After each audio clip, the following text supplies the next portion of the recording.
Meeting of the Planning Commission work session to order. Mr. Jeff, would you call the roll, please, sir? Yes, sir. Raymond Albert. Present. Linda Hayes. Here. Debbie Brewer. Here. Barnes Todd. Eric. Tanya Reed. Here. Okay. I guess everybody's had time to look over and review the Planning Commission meeting of March the 12th. We'll move on to discuss the rezoning requirements for the map 096J, Group A, partial 012.00 on Taylortown Road, from a C1 to, I'm thinking amended to a R2? R4? R2. 2, okay. All right, Ms. Cliff, did you want to tell us what you're looking for? All right, so I come last month, of course, trying to get R1, but I wasn't big enough for R1. After getting the surveyor out, I didn't meet the requirements for R2. I know R2 is a broad spectrum. All I'm trying to do is build a single-family home. I'm not trying to do a multifamily, but I know that does include that. But that's all I'm after, is just to build one single-family home on this lot. All right. Ms. Amanda, do you have any comments on that? I do. Thank you. So as Mr. Harmon stated, he did send Christie surveying out. They do meet the minimum lot size, coming in at 17,982 square feet. Mr. Harmon and I have had a couple of conversations about the existing development patterns in this area. There are no other parcels in this area that are zoned R2. In your packet, on my staff report, I put an excerpt or a snapshot of the zoning map for that area.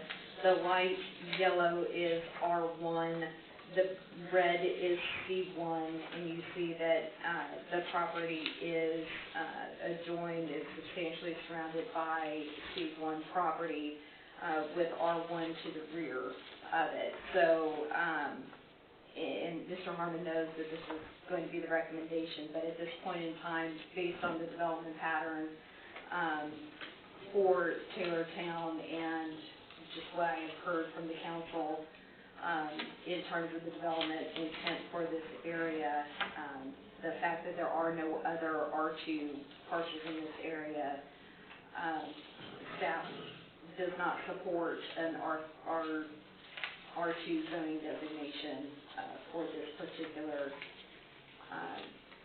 parcel in this area. We've talked about doing a C3, but I think at this point in time that the applicant, as is his right, has opted to pursue the R2, and he can discuss if he so wishes why pursuing the R2, which for the single family development. But at this point in time, staff doesn't recommend the R2 zoning designation. Okay. Anyone have any questions or comments on that? I know that this is going to make your family mad at me. I know Peanut, she's my cousin. Wrong. And I know Peanut. Business is business. Business is business. I don't think it should go to, I would hate to see just a new little single-family house there. Mm-hmm. I think it's going to go more commercial just about all around there, Griff, in the next couple of years. Mm-hmm.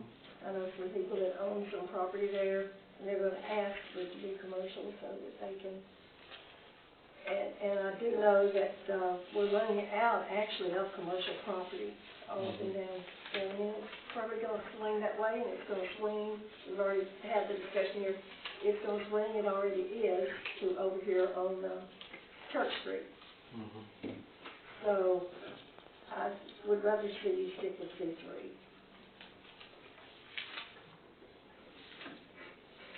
Okay, anyone else have any more comments on that?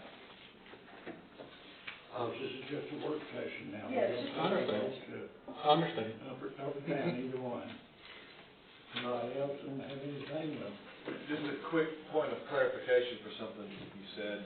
You said you want to build a single-family home on this lot, are you offering that as a self-imposed condition? I just want the record to be clear, that you are allowed to do that if you want, it's just, it's not part of your application. I'm not sure I'm fully understanding what you're saying. It would be part, when the planning commission and town council consider the zoning change, applicants are allowed to put in self-imposed conditions saying, we're only gonna do X, or we're going to do Y. It seems like you were saying, Gotcha. we're only going to build single family, that would take away some of the uses by right, and that would go with the land, whether you own it or anyone else does. Just for clarity, are you offering that as a self-imposed condition, or that's just, you're stating your current intention is to build a single family home? No, I'm good with offering that, because I don't want anybody misled. I mean, that's my purpose, that's my goal, and I understand the vision and all that good stuff. I understand it fully. And I know we gotta look for development 40 years from now, but I also know right now it's not a good commercial spot. But I know we gotta plan for the future, but in my opinion, it don't support commercial at the moment. But yes, I would like to move forward with that, because that is my only intention, is a single-family home. Okay. Thank you for clarifying that for me. You do own that property, correct? Yes, ma'am. So it is already C1. C1? Correct. Okay, okay, okay.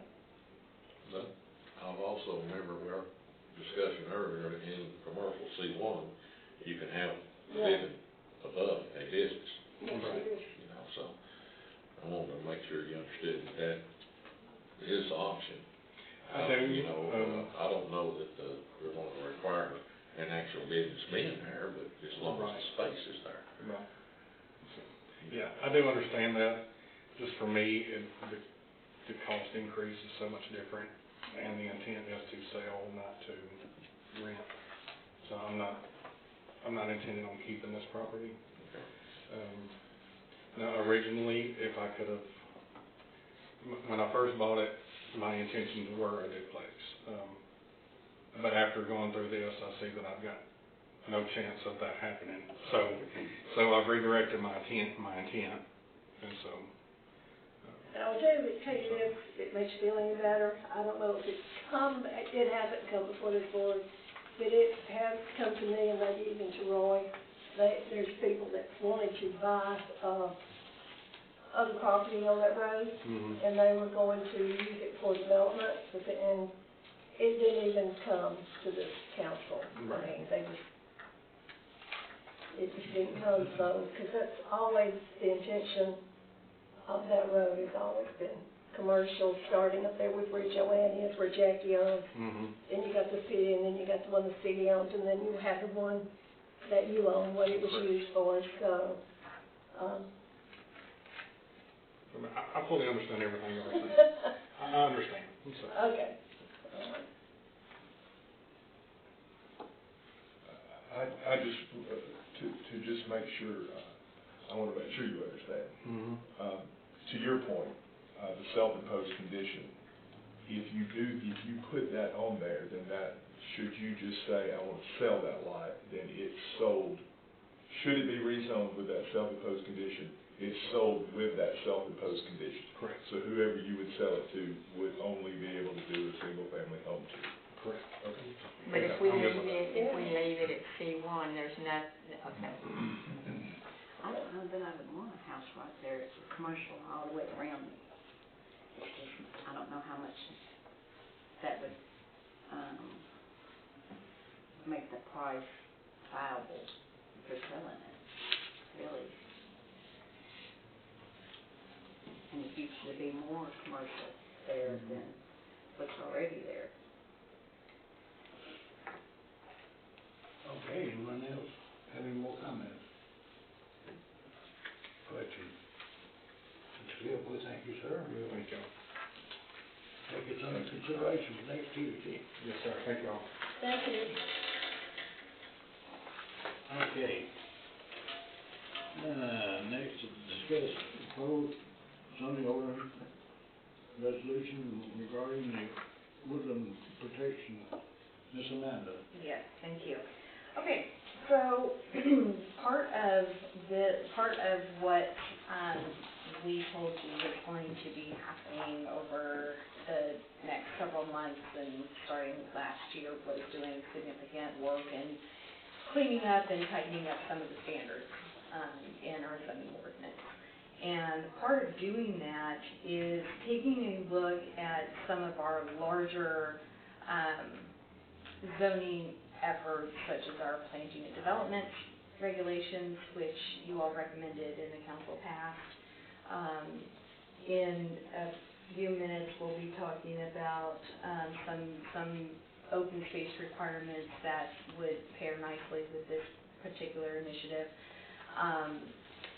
We are on the cusp of looking at and formally adopting comprehensive plan. That also happens to be on this agenda as well. So this is kind of a heavy one in terms of the future of development in this town. So all that to say, this is kind of an effort to move the town a little bit more toward a conservation type approach for development. It is a woodland protection language that it does not exist in our current zoning ordinance. The purpose of doing this is to protect the woodlands that are present in the town. Not so much individual trees, so to speak. What I want you to think of when you're reading through language like this is I want you to think of areas that are closer maybe to Montgomery Bell, areas of growth that are more well established on parcels that have not yet been developed. I know those are getting fewer and fewer, as time goes on.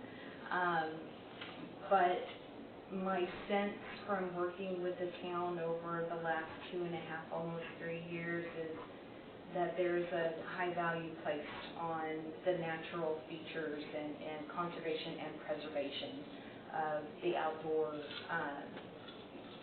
amenities and just environment that White Bluff can offer.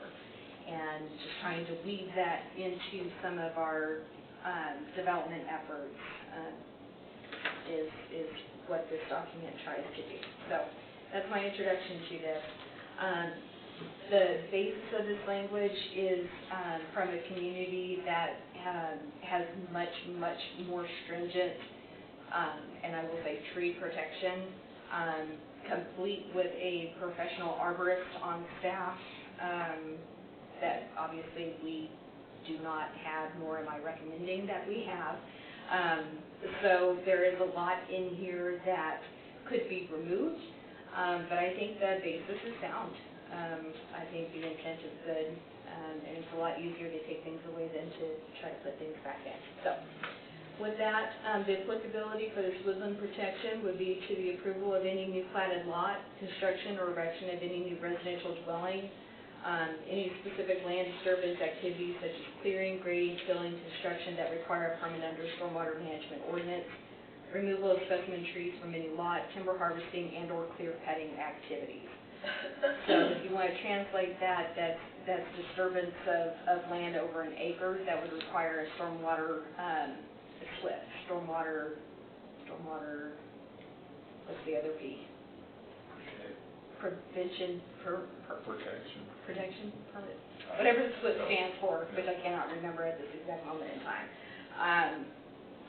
It would prevent anybody from coming in and taking a perfectly good lot that's got some growth on it and clear cutting it absolutely just for no apparent reason, just absolutely clear cutting it straight down to bare earth. Nothing would be allowed for timber harvesting, that sort of thing. Removal of existing vegetation shall not occur on the lot subject to the terms of the section until a permit's been issued to do so.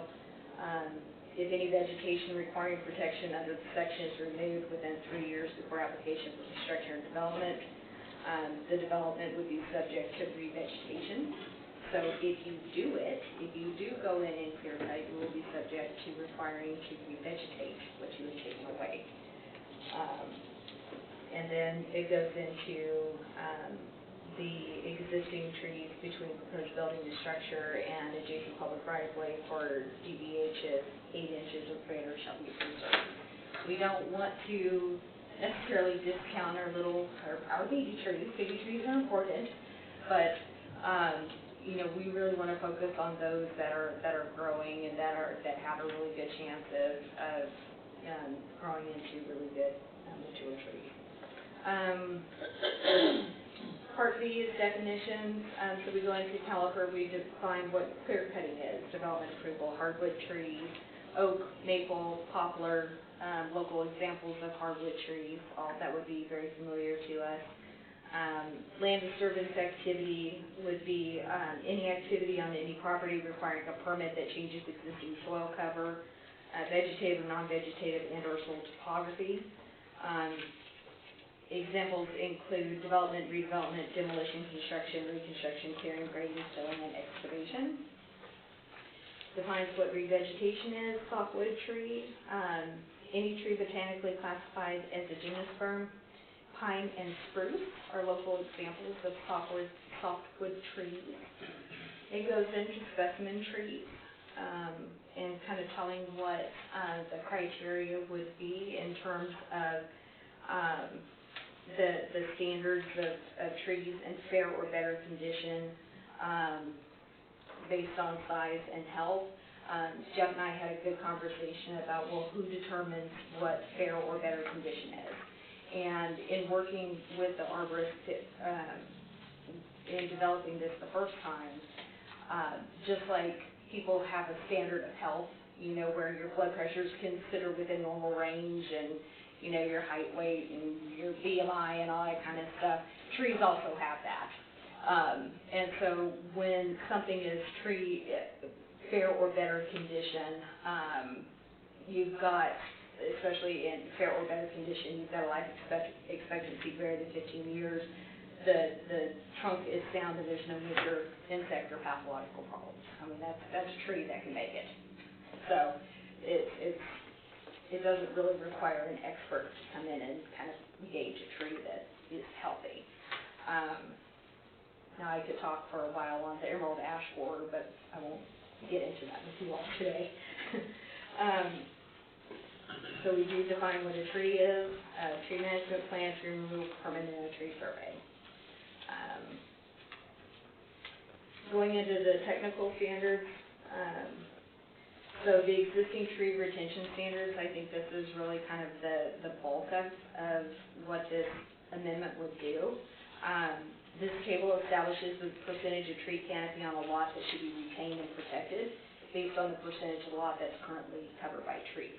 So if you turn the page and you look at the table, when you look at the table and it says existing trees as a percent of lot size, let's say that you've got a lot that is between 81 and 90% covered in trees right now, then 51% of those trees need to be maintained. You need to keep that tree cover at 51%. And this affects a lot over 1 acre. It would be any new development. Anything. Anything. Any new development coming in. Okay. Development, Development. not a 1 acre lot sitting out here. So think about, from a long time ago, think about how the lot down here, where the proposed 70th church is going in. It was small hills, big oak trees and that kind of thing.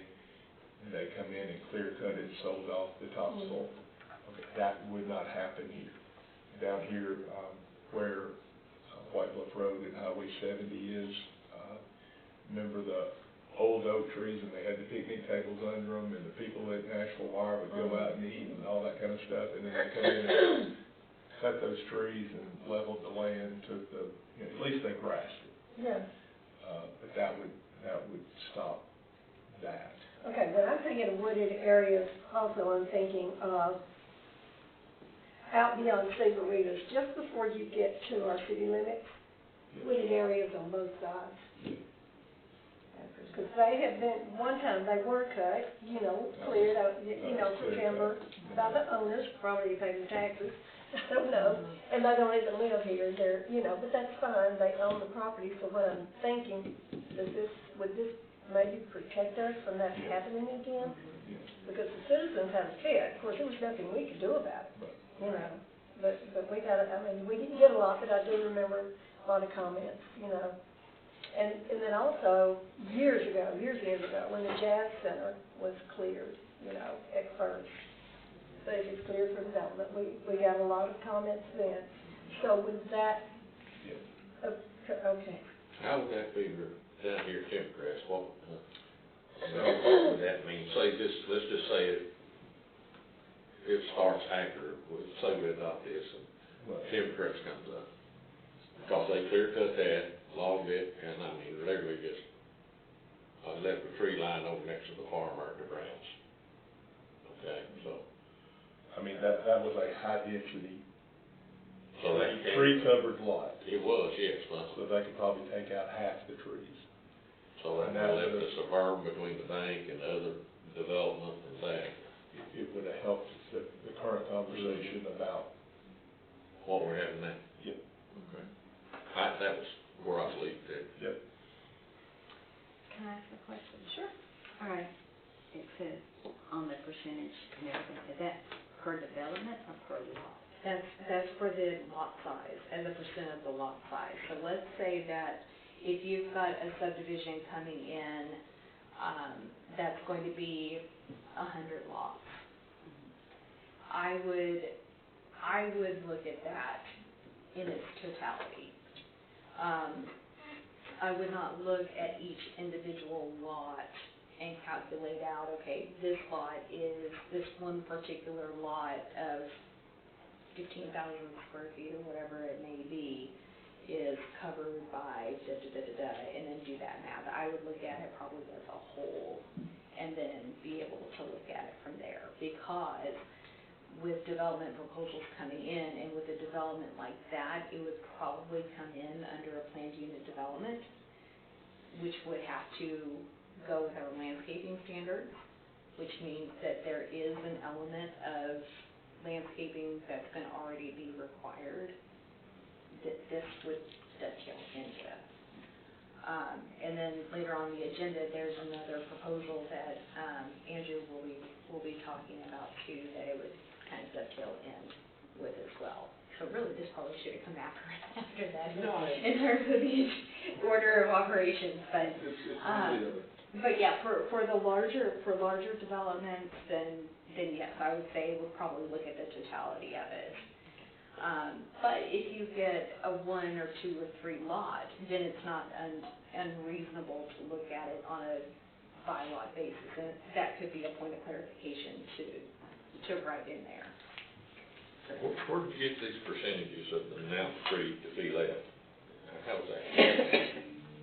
Right-hand column, or the percentage of trees to be left? By how much you want to see left. Yeah, where did you get that? By how much we want to see left.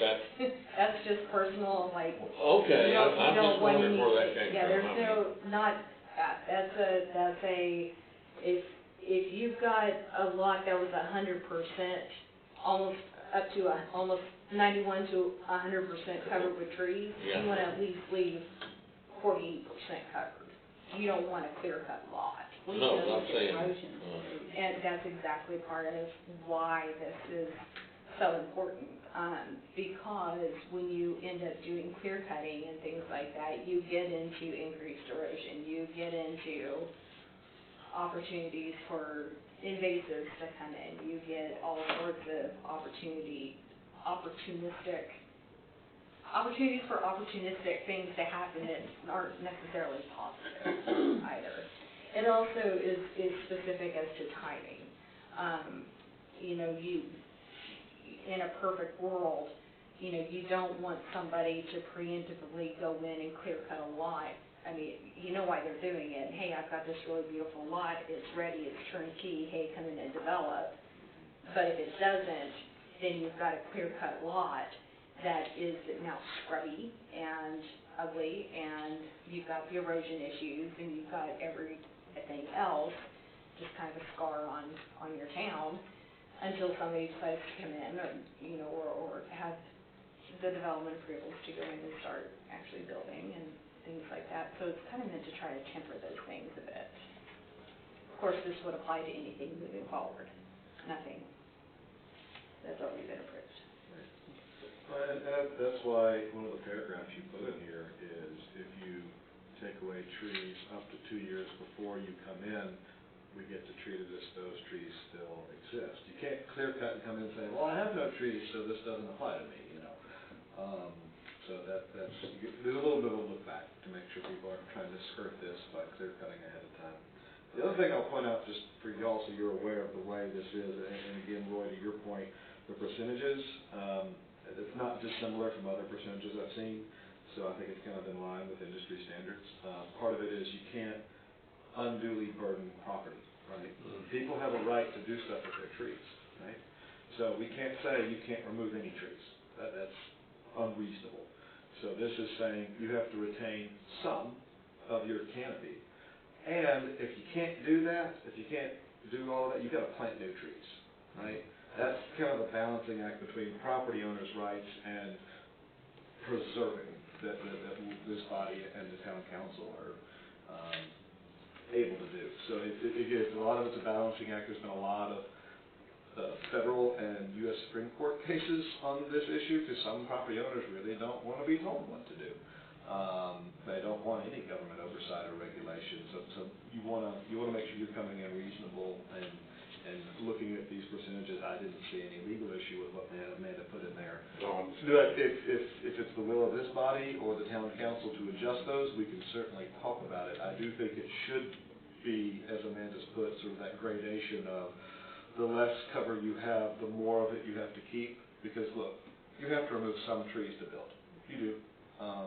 So only 10% of the lot's covered. You need to keep most of it, right? You can build around it. And so, it gets to the balancing act and really the protection of those specimen trees. You know, as Amanda said, you don't want to just torch all the baby trees, but the specimen trees are really important. That's what gives you your canopy. And if you have to get rid of them or you can't keep this canopy over your whole development of the lot, you got to replace some. And it's a start. I mean, I think we'll learn from it and probably adjust it over time, but the examples y'all just talked about, they wouldn't have happened that way. Trees would be removed, but almost certainly not as many. And some other trees would have been planted, and however long ago it was, some of those trees that were planted would have gotten big by now, and it kind of fixes the issue to an extent. So, and this would be a zoning ordinance change, so it goes through the full of this body in 2 readings except the town council. Well, I think one of a person that I think has done an excellent job on this property, Debbie, is Jason Horlow. Horlow's, next to the liquor store. Yeah, he's done, yeah. I mean, he's left all the trees just cleared out the underbrush, but all the dogwoods, and I think he's just done an excellent job. Yeah, he's worked really hard on it. Yeah, Looks like a park, doesn't it? yeah, looks like It a park. does. Yeah. Yeah, I don't have any problem with it. I'm just questioning about where they came from. And So are they, yes, you're right, Andrew. A lot of lots, you don't have to take all the trees off to get a building site. I hate it. Absolutely true. And Some I'm people still- do it for convenience, and this is trying to cut off the convenience part. And I'm still going back to this disturbance of land over 1 acre. If you have land, a lot that's a ½ acre, Yes, okay, so what I still was. not clear on that. Okay, so what I was trying to clarify, where it says stormwater management ordinance right there, in that very first line under applicability, Yeah. for a stormwater management ordinance, that generally applies to disturbance of 1 acre or more. So that's what I was trying to boil that down. So if you've got 1 acre or more, that's what falls under, if you're disturbing 1 acre or more, that's the stormwater ordinance. I don't know if our current one has, no. Okay, so we're not quite there yet. So there's some flexibility that we need to work in there, right? But this proposed language applies to everything, Everything. not 1 acre or more, everything. If somebody come in with an R1 lot that had a half acre because they had sewer, it applies to that too. And I think we can probably, we'll need to Yeah. revisit that at the top, but yeah, we can clean that up. Yeah. And also, to the arborist point, my last point will be the tree survey. The Yeah. applicant is required to get the tree survey if they're gonna disturb over 2,500 square feet. That's a pretty small litmus test. Like, if you're not gonna disturb anything, you're probably not removing trees, therefore you don't really have to do anything. But if you're going 2,500 square feet, which is like 2 of these rooms maybe, or more. Nice house, yeah. You have to get the survey, and that survey goes out and they identify what are specimen trees and that percentage. And so that's information that comes into us, like a traffic study. They're gonna do the Yeah. study and bring it to us, and we review it and say, all right, well, it shows that you've got 55% lot cover. Well, that shows us, under this proposal, that you've got to keep 60% of those trees, and there are 7 specimen trees. It's gonna be information that gets gathered and analyzed on a case-by-case basis, and that's what they'll do with it. And it does say later on that when it's professionally prepared like that, when it is prepared by a licensed arborist, that when the town reviews it, it's deemed accurate concerning the calculations. So nobody from staff is going out after that arborist and double checking that arborist's Okay, work. I and mean, that's my it- next question, yes. and I guess I should let you get through with all of it before I tell you questions, but, Yeah. so, okay, somebody comes to Roy for a permit to build, how are we gonna take it from there? What do you? Well, it all depends on, I mean, they haven't, it's not a rezoning, it's just a lot they already have, okay, Mm-hmm. go ahead. well, it would actually, if I read this correctly and hear what Andrew says, and Amanda, with it, that we would just have to require that. They would come and provide any information to Okay. me, So the first step then would be you. you know. Okay. And that would be, the information have to come in, it wouldn't necessarily have to come to the planning commission. Yeah, that's what I'm wondering. These steps would have to be met, you know. Yeah, we probably internally, not something that y'all would approve, create some, it's not gonna be a very big checklist, but it's a checklist of, are they gonna disturb over 2,500 square feet? It's gonna be one, so they know to get a professionally prepared, tree survey or not. And if it's under, for whatever reason, we're just gonna have to look at it. And if they're not removing any trees, we don't really have anything to do. If they're gonna remove a couple, it'll have to be some judgment calls in there, but again, this is for large removals. We gotta make sure you're either maintaining or replacing. And that would probably be in the option, if they come in and said, okay, this is where the house has got to go, but I've got to take this tree out, this tree out, this tree, but I am going to replace those trees with, younger trees or whatever, but I imagine we just have to say, okay, under the contingent, you have to replace the trees, So I get into that later on in the, Okay. yeah. Like I said. I may be way ahead of you, I don't know.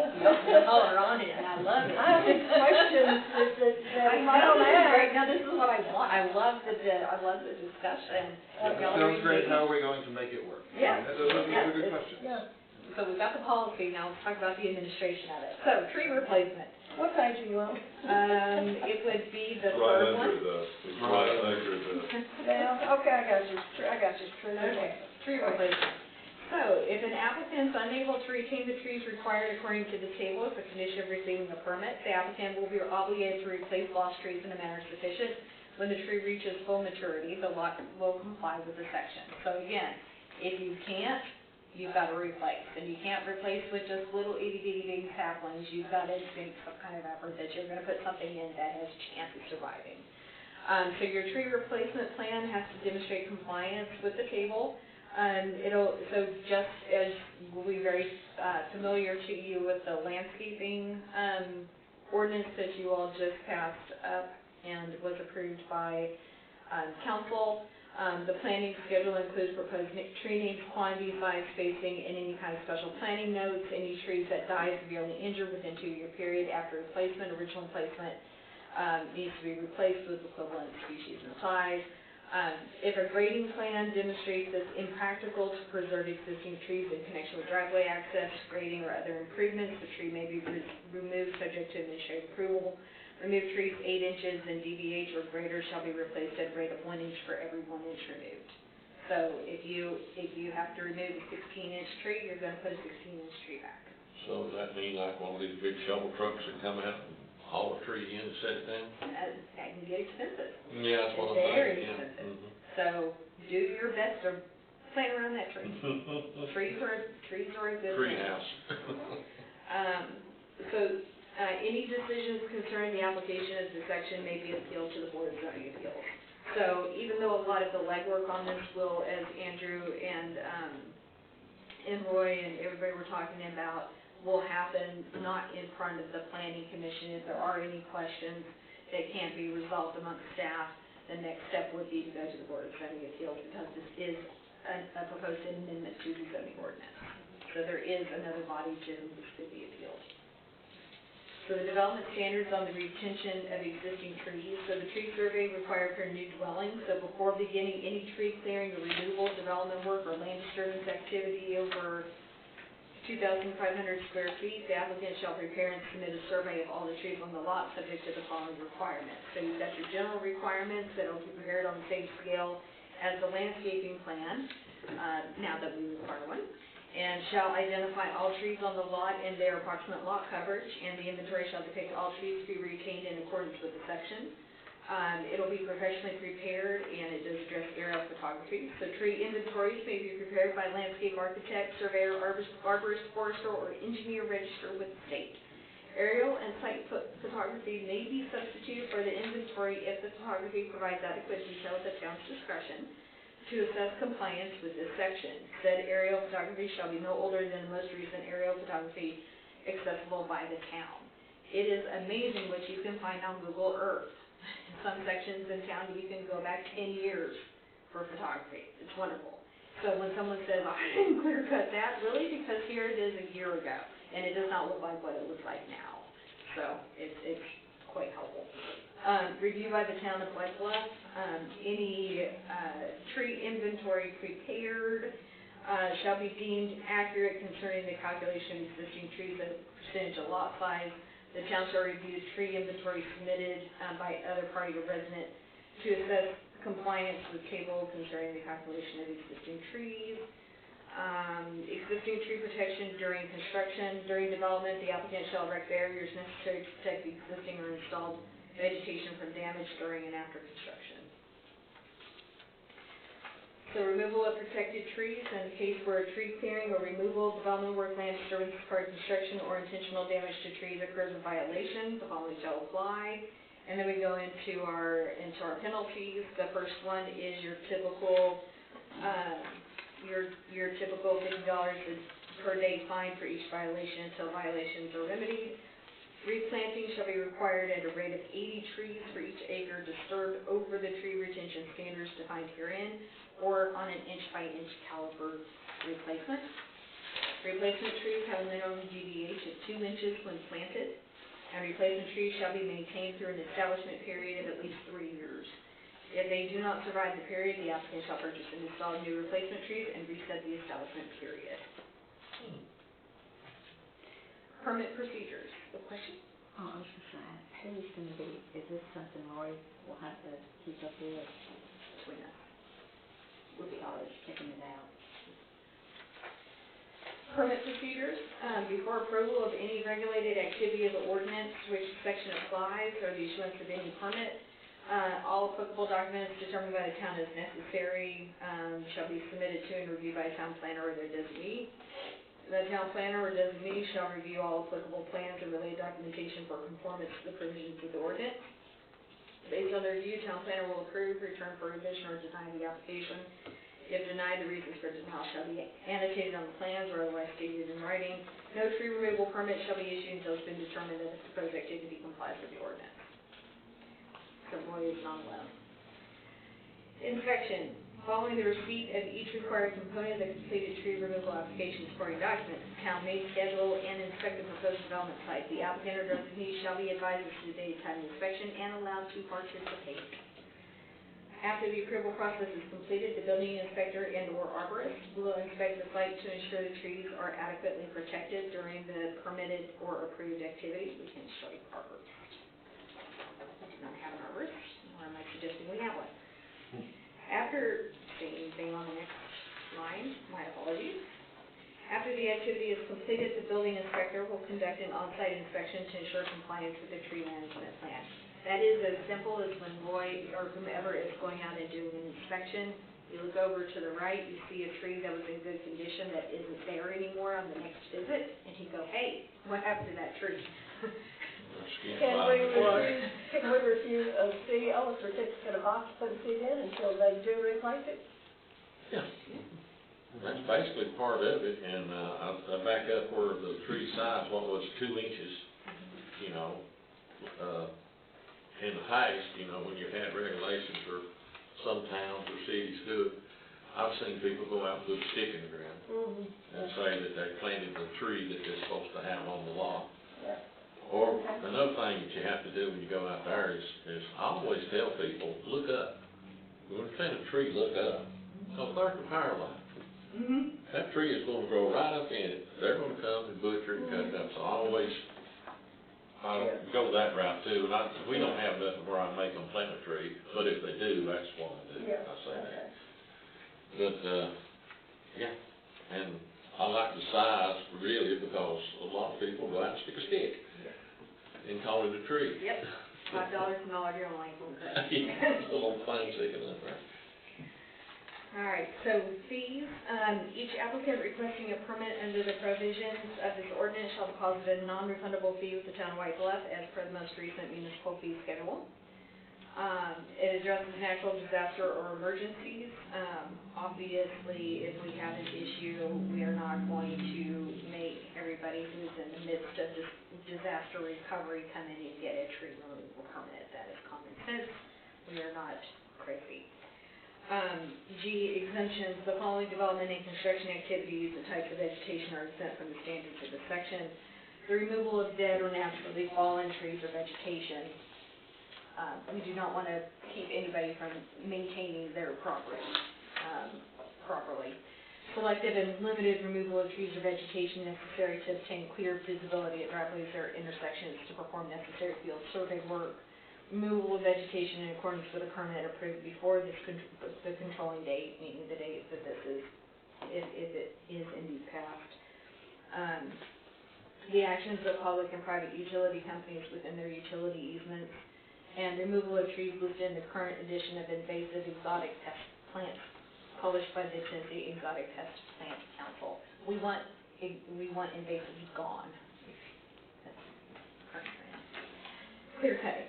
Clear cutting and or timber harvesting is strictly prohibited. All development approvals as defined by this section, rezoning request, land disturbance for any property upon which clear cutting has occurred shall be suspended for 3 years.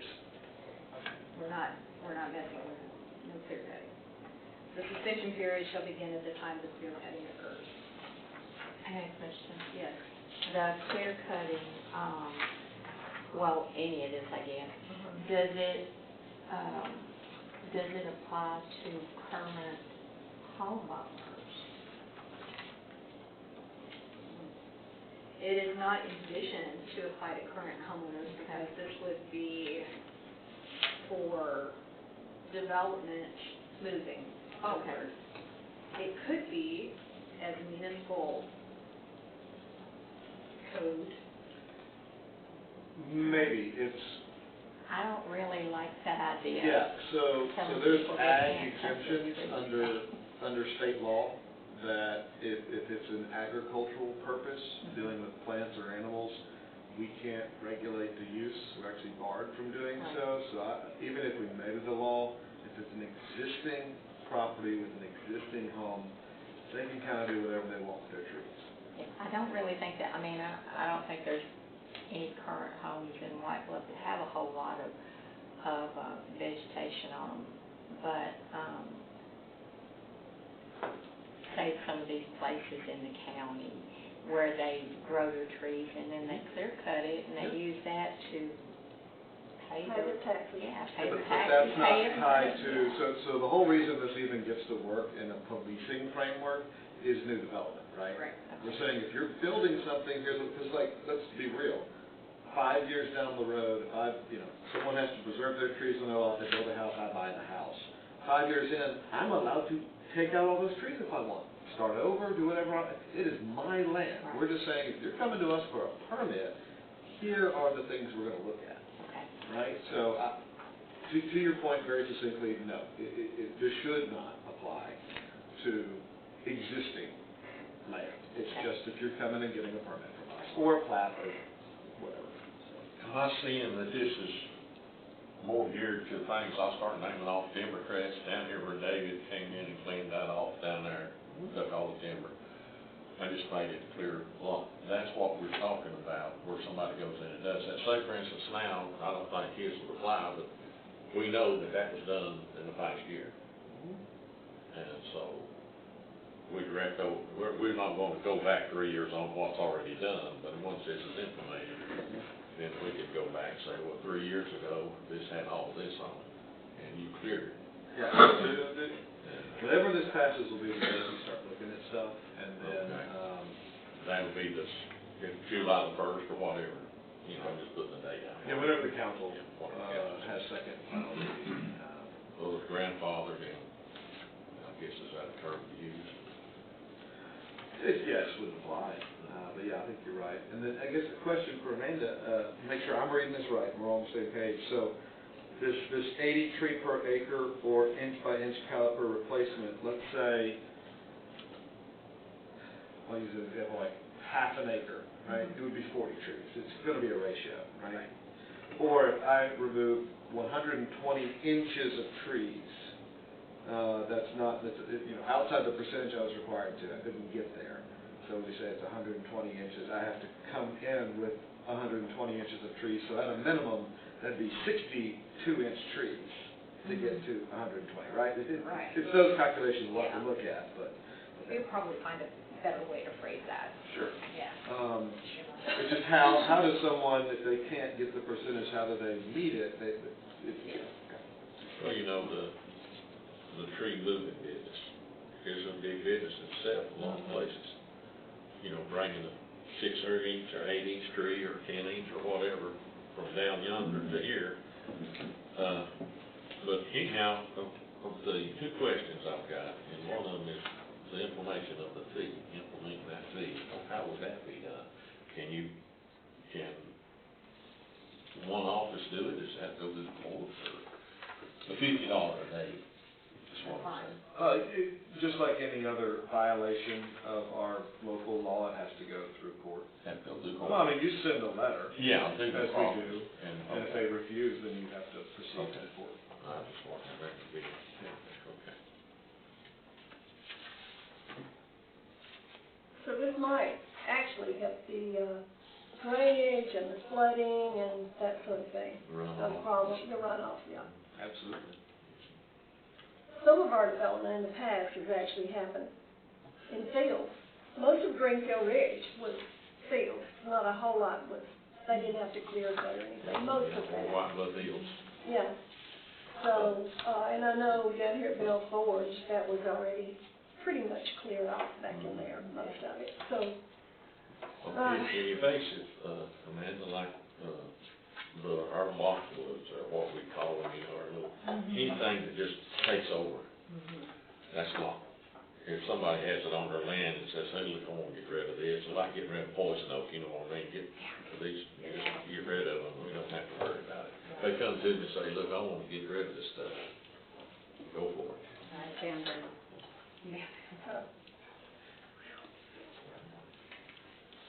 Okay. It's a big step, but All right. Ms. Amanda, you want to talk to us about the subdivision regulations regarding lot size? well, since I've been so quiet today, okay, I guess I can. All right, so this is much shorter than Muslim protection. This again is a proposed subdivision regulation amendment. When we were looking through, again, kind of related to an item later on your agenda, and looking at your block length requirements. When you've got a development coming in that is larger in size, you've got a minimum and maximum, prescribed length for blocks. And currently, your minimum block length is 400 feet, and your maximum block length is 1,500 feet. That's huge. That is really large for residential development. I mean, that's sizable. And so, in looking at that and just kind of thinking through where the town is going, looking at, again, bringing it back around to looking at more of our conservation-minded type development and trying to make things more walkable and more community-oriented and all this, that, and the other. I asked to be able to bring forward an amendment that to shorten the length, the maximum length of a block. In your subdivision regulations, width is actually a second section in this same section. You've got a B1 is length, B2 is width. I'm not suggesting anything at this particular point in time about width, just the actual length. If that makes sense. So what I'm asking for your consideration is that blocks be a maximum of 800 feet in length. Right now, that's your minimum. I'd like for you to consider that to be your maximum feet in length, requiring sidewalks on both sides of the street. At the Planning Commission's discretion, developers may be required to install public crosswalks at least 10 feet long, extending entirely across the block if the block intersects with a major connector or arterial at any point. That's very similar to the language you have right now, except for the sidewalk on both sides. I'm interjecting that language into this section to reinforce sidewalks in yet another place in your subdivision regulations. Right now, we just have it on one side, correct? Yes, and That's actually required. And it's located in another section of your subdivision regulations, so trying to put it in where it's seen again in another place. Okay, it's gonna take me a minute to read this, so. And I'm happy to read it out loud if you'd like to. No, the throat's gonna hurt. If you keep reading. The subdivision regulations stipulate a minimum and maximum lot length of 400 feet, 1,500 feet. I did not realize that. Okay, so I'm a visual person. Give me some subdivision where we've had the 1,500 feet and others 1,400, 400. I don't. Tell me, Jim. I don't think you've got it. I don't think anybody's gone that far. Uh-huh. It's just, it's But they could if they unusually long. wanted to. Yeah, they could if they wanted to. Okay, we don't want them to do that. That's not okay.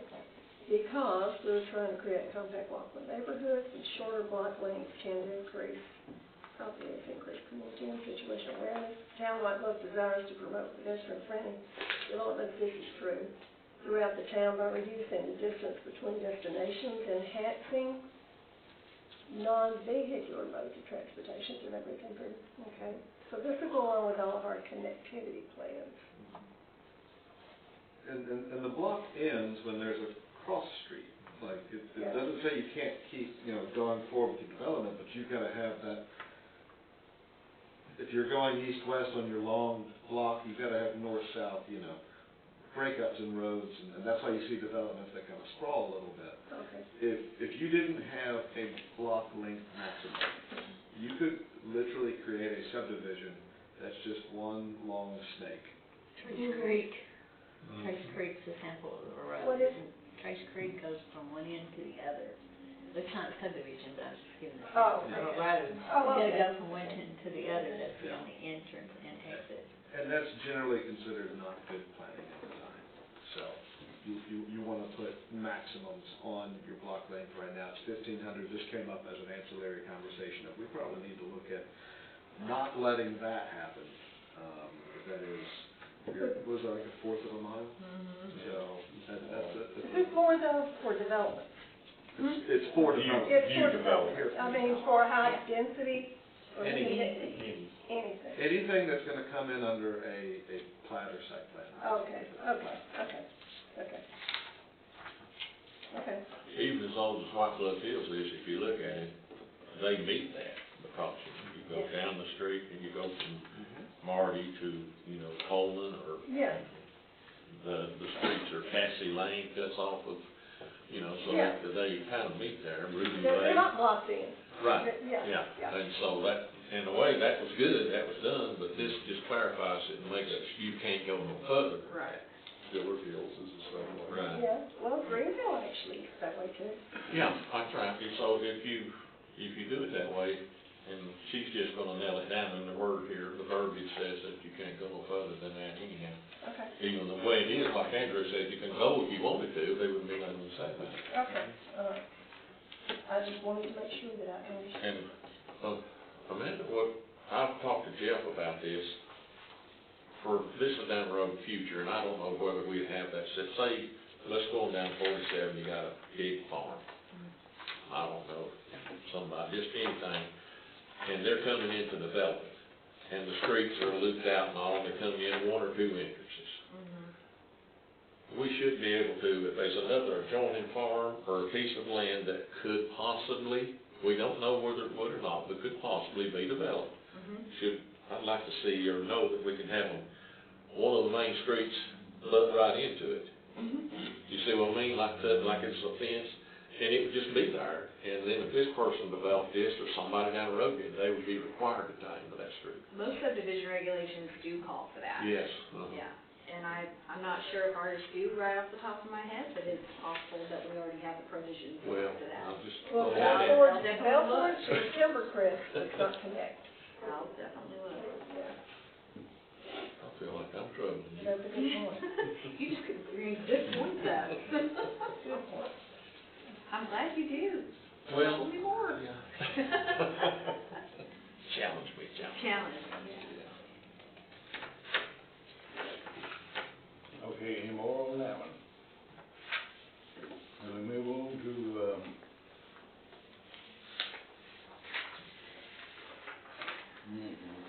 Number 5, zoning orders. open space requirement. No, Access, number, Uh, yeah. this one. Amanda's supposed to talk again on that, so I'm keeping up with it. Ramon, zoning orders. Andrew can talk about I'm that. gonna defer to Andrew on this one. Okay. Again, in this kind of process of looking at these items, it was discovered that we didn't have the clearest regulations on access to subdivisions. So we put together this table. We'll get it to a final form. This is really just for y'all to look at. Making sure you don't get larger developments that don't have a lot of points of access. I'll give you a prime example that's still plaguing a municipality. Thompson Station inherited a subdivision from Williamson County when they were formed. Thompson Station is a pretty new jurisdiction, and it's got 300 or 400 homes, maybe close to 500.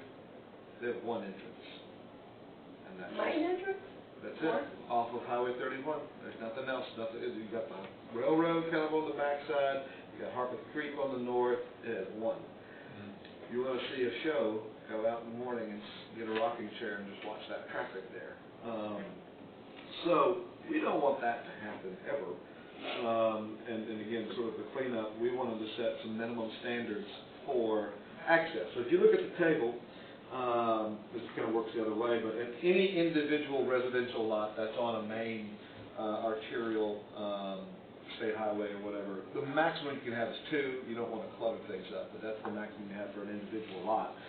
But then you look at developments, 1 and 2 family residential developments. If it's between 1 and 30, the minimum is 1. You could go above it, but that's the minimum.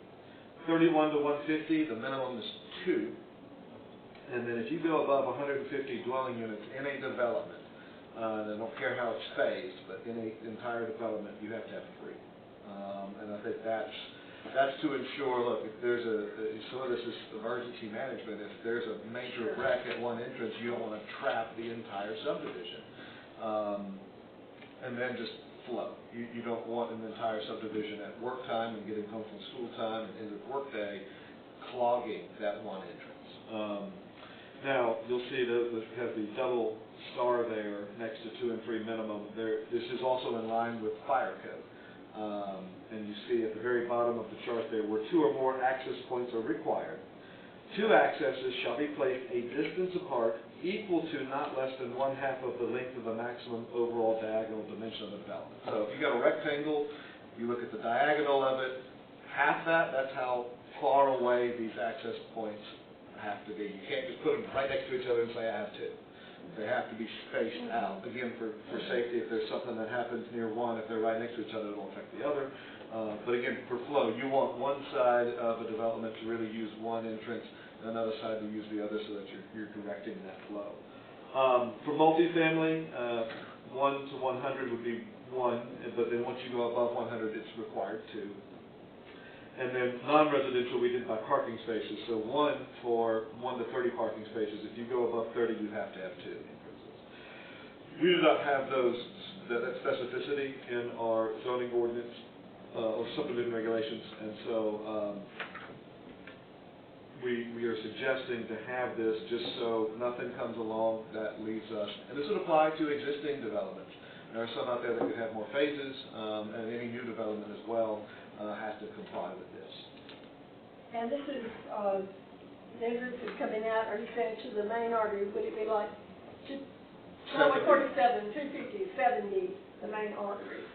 Right, or really That's where they would be anyway. the main public road that is accessed. Okay. So, I guess, how many, I'll use a recent example, it's not built yet, this wouldn't apply to it because it's already vested, but on Hornell Road, how many lots is that?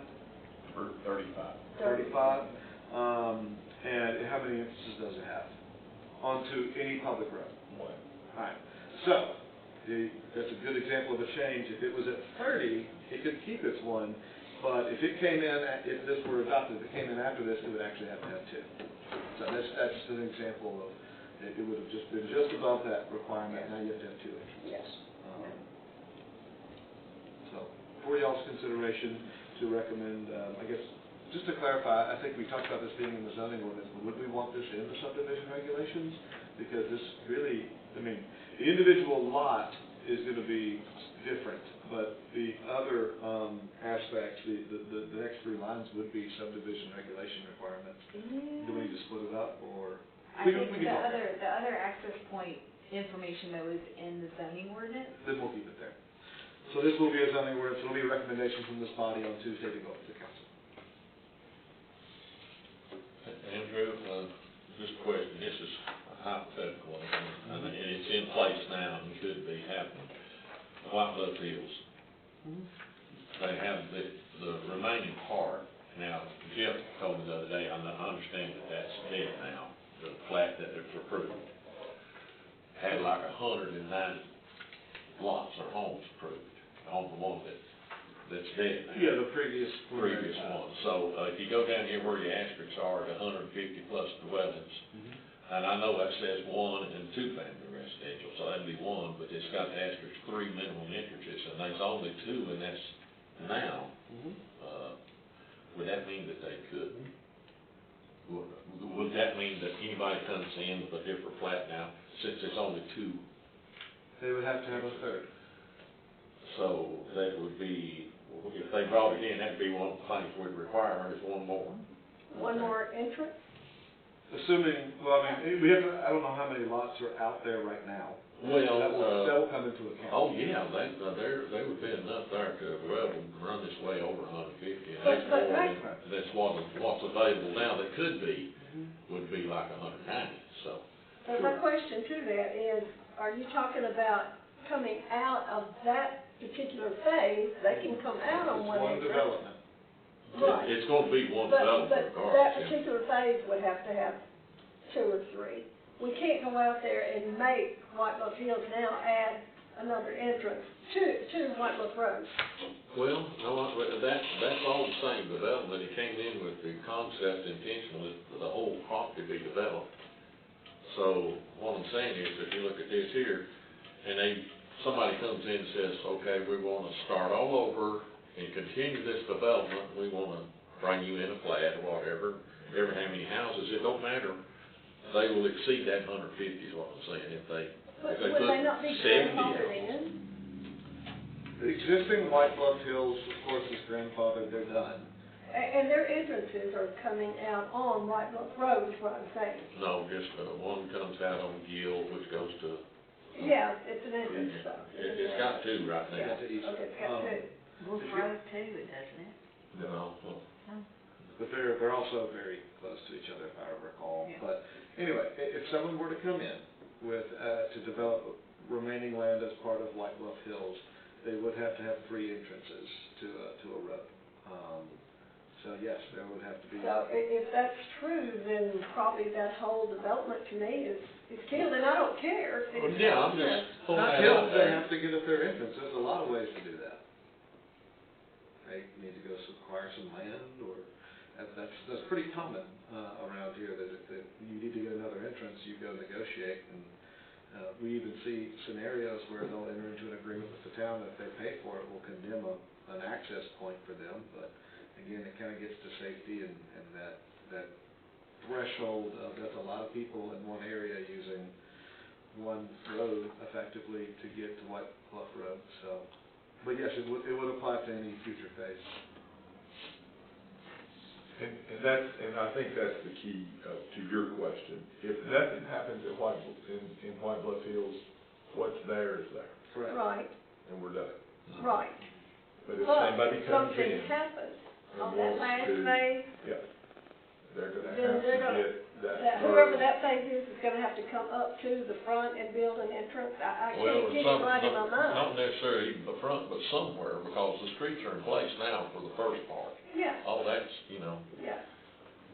they, in That would other have words, to- there's not another place to put an entrance. Yeah, that's what I'm saying. So it would probably, just looking at it and looking at where the new section is, I mean, Debbie mentioned earlier Wolf Road, I mean, it's probably gonna have to come out somewhere in Yeah. that area. Yeah, But it would be their responsibility to acquire that right-of-way, land easement, Yeah. whatever, to get that third. okay, I guess I'm trying to protect what's already there. Now, all of a sudden, to me, what's already there, the development, and it's coming out on White Bluff Road, and you can come out on Gill Road, which then goes again to White Bluff Road. East So side that's- and all that, East side, yeah. The east side gives them 2 more. Yeah, right.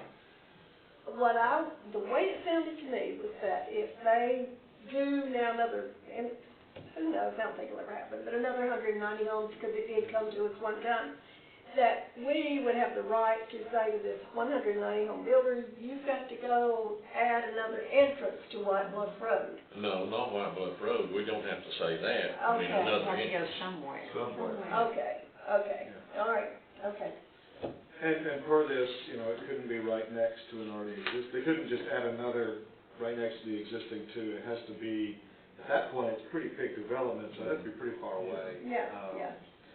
And again, that's pretty normal, but no, you also don't want all of that we talked about this before, you don't want all that construction traffic going through the existing final top subdivision. We have regulations now that require them to get a maintenance bond on certain areas, that they're gonna be accessing with these big trucks. So, I mean, the ideal scenario would be a construction entrance that later becomes the third access point. That would be ideal, I'm not saying the ideal always happens, but that's part of what this is designed to do, across the board for the town. And whoever, 50 years from now, decides to do that, they might want to name it their own development. They might not even want to be Well, if connected they do to that, then to they're White gonna Bluff have Hills. to, if they I name mean, it it's their still own. the same thing, but if I had to, if I was doing If that they on were my own. smart, they wouldn't, Yeah, they'd leave it White Bluff Hills, they'd only have to do one. But if Yeah. they yeah. named it something else and come Yeah. in the new project, then they're gonna have to get the access other than White Bluff Hills, and that's We'll allowed. probably have some language to clarify. I agree with part of what you said and disagree with another part. Let's say, go along with this example. Let's say the land behind White Bluff Hills gets purchased and someone wants to call that White Bluff Holler subdivision. Yeah. Some completely different name. A connection to the existing White Bluff Hills will count as one. Would count as, One. access point. That is an access point. Okay, Technically. okay. But given the size of the proposed, it would need a second, possibly two more, to go connect somewhere.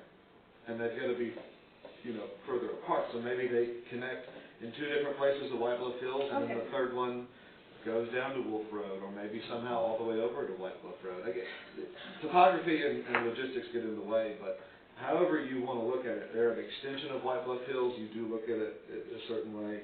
If they're their own development, it's a slightly different way, but there is probably going to be some connection between the two, not some firewall. Yeah. We have a policy of interconnectivity where you can connect, you connect. Yeah.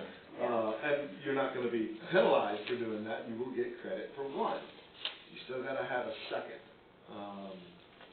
So I don't think it matters how it comes in. We will have to address for this hypothetical a second, but also anything else out here. I mean, I don't know what other,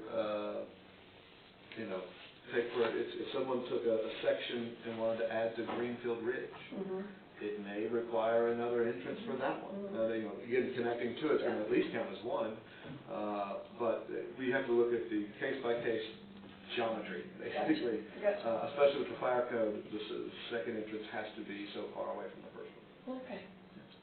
Clear as mud, I know. Yeah. No, it's answered some of my questions. But to be clear too, I mean, we've used White Bluff Hills as an example for all this. I mean, we're not aware of anything. Yeah, There's nothing that we're aware of that's coming. So just to have a hypothetical. Oh, sure. Trying to use it as that there. Now, I won't bring this up in the meeting, because, good Lord. First thing in our ticket. Well, so Yeah, of course, but I mean, this is something that really, I'm just already thinking about the Jazz Center, because we keep building out there, and we keep developing out there. I do think they've connected a road. I mean, I know that the apartments, they have a road, but I think Paul somehow has gone back there, and they're connecting now to the dollar store. That's still classified as construction of it. He's just using that as construction. But eventually, it will be something more substantial. Yeah, okay. It's designed at any future development that it will be. Well, see, I think they need two entrances anyway, so it's one. Well, I agree with you, Yeah. and for fire and for safety, it's like Yeah, a base, yeah. something happens at the main entrance, anything. Yeah. Well, if they have over 30 parking spaces, they're gonna have to go to 2.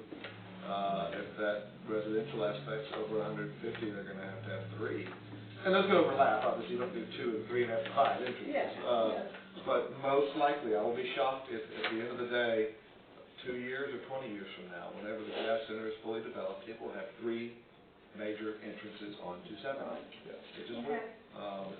If y'all pass this, I mean, again, they're not required to right now, and that's part of the concern. Well, you're talking about 30 parking places, if you require 2 per dwelling, for I've already instance. thought of that parking place. Parking Is that right? is commercial, that's Oh. non-residential. Oh, okay. Parking is commercial, units are the residential in the district. Okay, all right. Okay, anybody have anything else? Oh, do we have something else? We've got 2 more on We got this. 2 more things, okay. Sorry, that's a bit. Next is open space. I'll run through it briefly. We've talked about this before. Amanda and Jeff and I worked on this. So right now, remember you recommended up and the town council adopted the PUD regulations. The planned urban development regulations require 25% open space in that development. And open space, just for lack of a better term, is undeveloped land. What we are proposing is kind of to clarify that a little bit, and what is open space, and to recommend imposing open space standards on all development, not just PUDs. So we break it down into 2 categories. There's formal and informal open space. Informal means you didn't touch it. It's forest, it's fields, it's whatever, you didn't mess with it. Formal open space is stuff. Your pool houses, your playgrounds, your greenways, your walking trails, that's formal. It's been developed for an open space purpose, but it's not just undisturbed like informal open space. So if you look on page 2, there's a table. probably the best way to look at this. You can see the residential development first line. What we are recommending is 30% open space on any development that comes in. 25% or a fourth of that 30% would need to be formal, and we'll talk about what formal is more in a second. 75% would be informal. Obviously, the formal is the minimum, so if you want to do 50% formal, go for it, but you have to do at least 25% formal open space. The rest can be informal, again, just the backwoods or whatever. We're keeping the same standard for PUD, that's 25%, and it's a 20-80 split between formal and informal. And then the non-residential, that's commercial, just it's 3%, and that's to accommodate the landscaping ordinance that we have, and all of it has to be formal for the most part. Maybe they put in a little square or some benches or something. It's not too terribly taxing. But getting into what formal open space is, just so you know,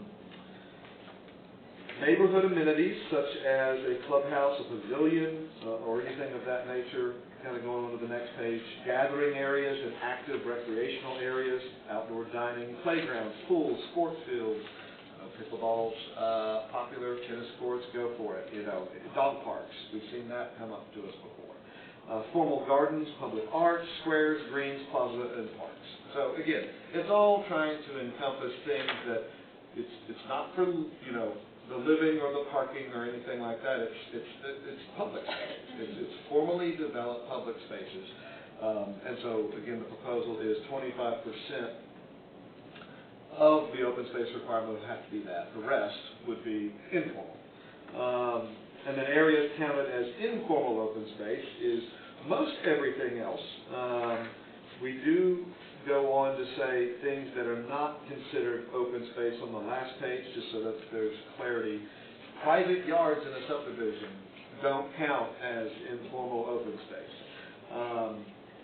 Certain types of easements for public right-of-way, unless we decide otherwise, planning commission. Parking lots and driveways, outdoor storage areas, and if there was ever any drip field or on-site septic systems in the future, that would not count towards that. So, why are we bringing this to you? Well, I think it kind of fits in with the tree preservation that we're talking about and keeping some of the natural characteristics of the town. I imagine we would agree, at least this is my opinion, not your town attorney, just an opinion. A large subdivision at the sea of 1 acre lots with no trees is my nightmare. You want to be able to have areas that have maybe a little bit higher density, and then the other area of the development is forest and park, and if you're going to have development, have some of it be preserved in these open spaces. And as Amanda's pointed out with the tree preservation, it's going to make it easier for people to adhere to tree preservation if they have these open space requirements. I know that's a lot there, but if you have any questions, let me know. Again, we designed this at the moment, the way it's proposed, to be slightly higher than the PUD standards. Candidly and transparently, it's to drive people towards the PUD a little bit more. If the open space standard is 5% less, from 30 to 25. But if you're going to just develop an R2 30-acre subdivision, this would apply, and that means 30% of it has to be open space, nearly a third. Now, lastly, I will point out the applicability. It's 10 acres or more, or 15 dwelling units or more. So that's your residential trigger.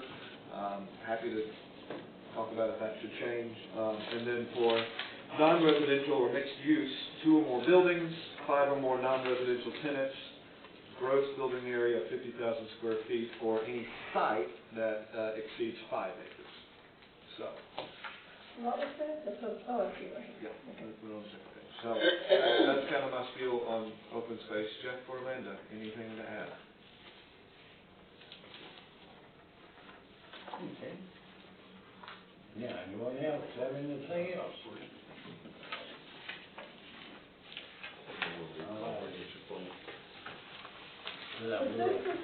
All of this stuff we're talking about today, does it kind of go with this? Okay. All right. Unusual. That's good.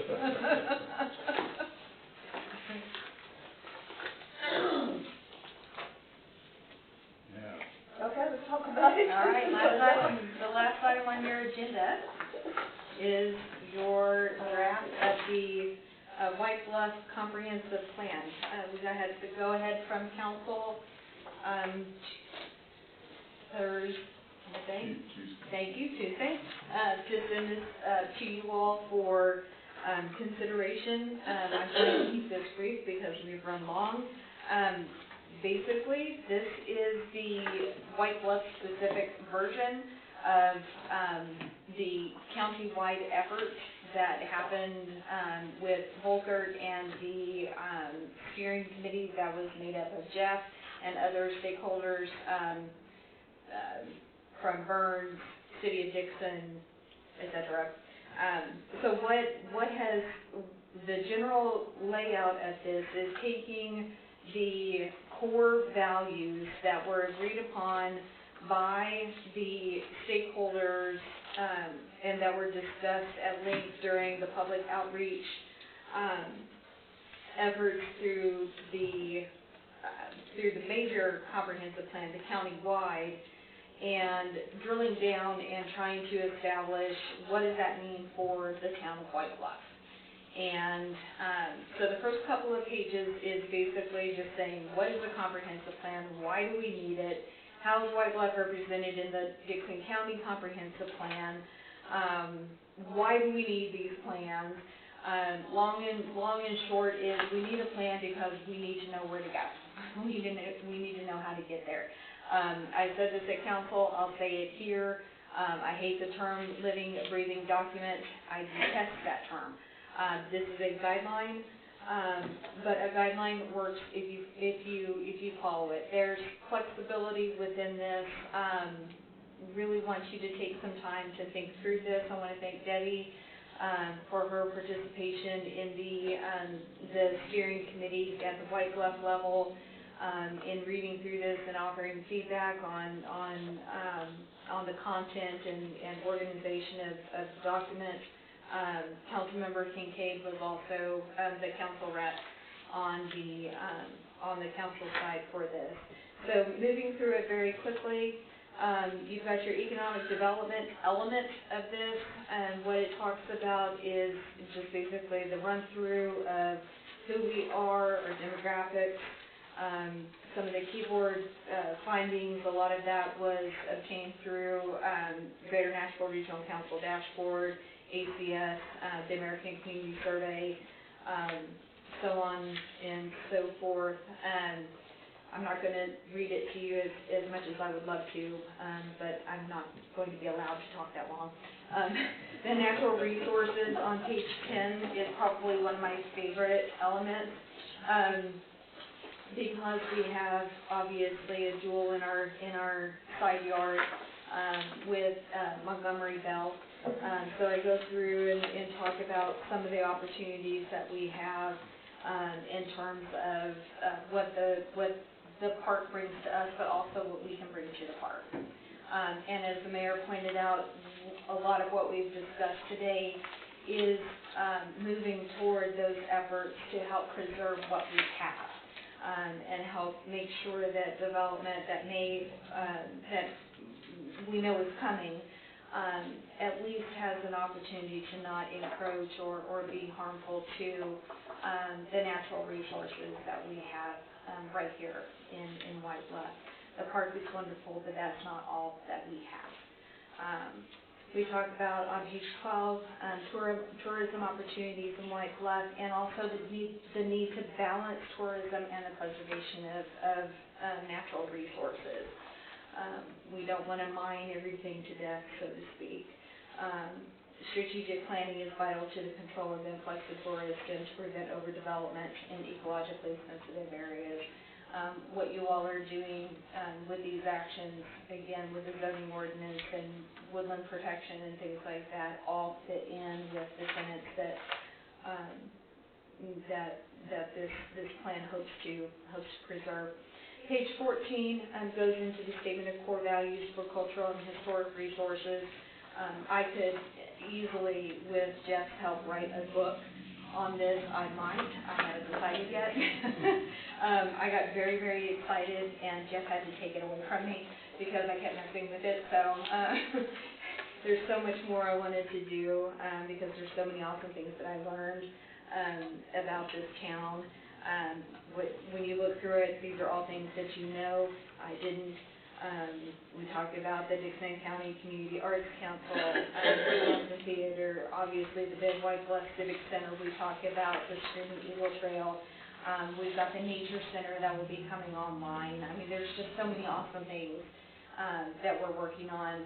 In my capacity as both your planner and Dixon County planners through the interlocal agreement, I have the opportunity to work on connecting White Bluff, City of Dixon, and Montgomery Bell through the multi-use path project. So I'm ferociously going after grant funding to try to make this a really, truly a regional network, that just has the ability to bring influx of visitors, and they can come here and then they can go home.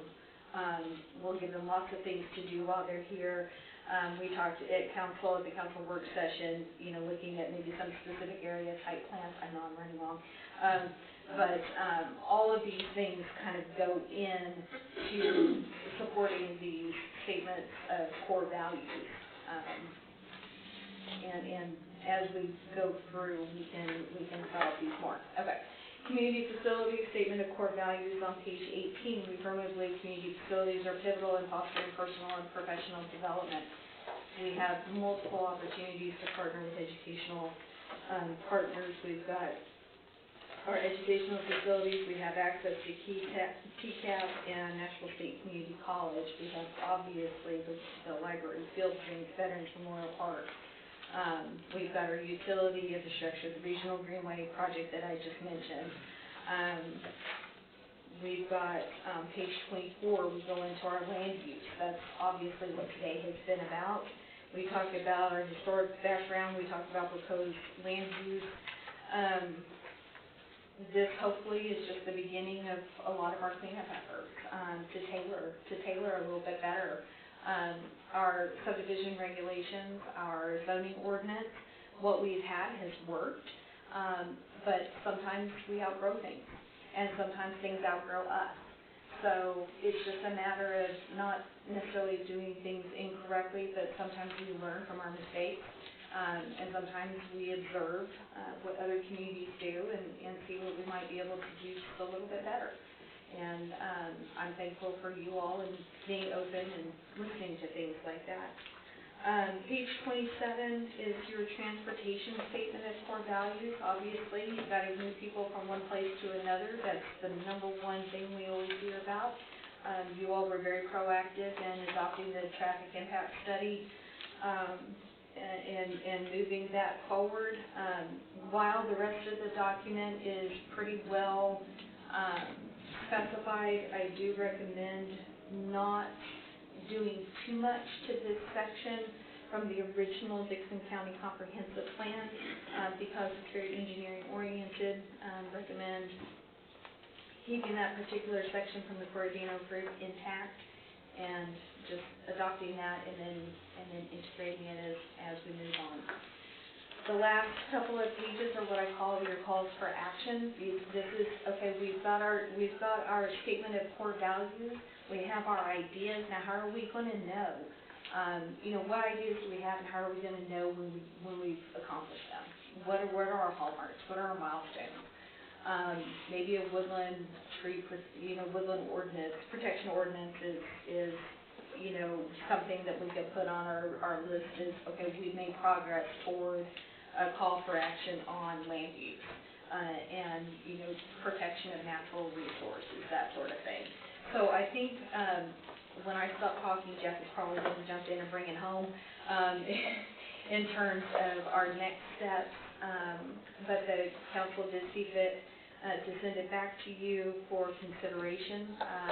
It will hopefully gain your approval for formal recommendation.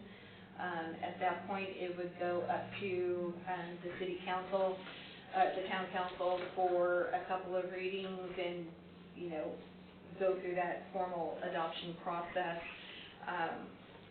There is a lot of room for growth in this document.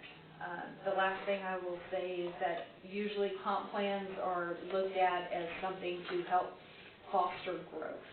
I don't necessarily look at it that way. I look at this plan as something to help manage what we have. We know that growth is coming. It doesn't necessarily have to be a magnet to attract the growth, but it does help us manage what we have and maybe try to get the ideas going of what we want to have happen with what we already have. So with that, I'm happy to answer any questions anybody has. When will this be made public, When I put it on the website, I mean, I was, once the council had said what they said Tuesday night, then I'll put it on the website, it'll be Yeah. there. Yes. So, you're saying that it has, once the council votes on it and passes it, then it'll be public, not? Well, I would suggest we go ahead and put it out there now and let the public, give input as well. So I'm planning, unless directed otherwise, I'm planning to, put it on the website any day. And we go from there. I guess the only thing that I'm gonna add, and we do need to get out of here because we've got another meeting too, is I do, like I told the council, I really do appreciate Amanda taking the lead on this. I appreciate Debbie, I appreciate Carl, and their input. I was hoping to get a bit more passion out of Amanda, but, you know, you take what you get. Anyway, apologies for the black and white copy. It is, of course, a full color document, but I was having trouble with the printer, so, you got black and white. But, yeah, once we make it available on the website, you'll be able to pull it up in all of its glorious color. So, what we're looking for, as Amanda said, what we're looking for Tuesday is, if you're ready, we're looking for a recommendation or not, I guess, and then it would go back to the council for approval. So. We'll actually have a formal resolution, which we don't normally do at the TC level, but we will. Oh, cool. Cool. You know, I was thinking, Jim, back to the trees and the lots and all, your place is a model for what we're talking. I live in the. Yeah. Okay. Anyone else have anything? All right, we will call this, work session adjourned. Thank you all. Yeah, good work, Bruce. Now, everything that went in this comprehensive work plan, Amanda, it came from all of us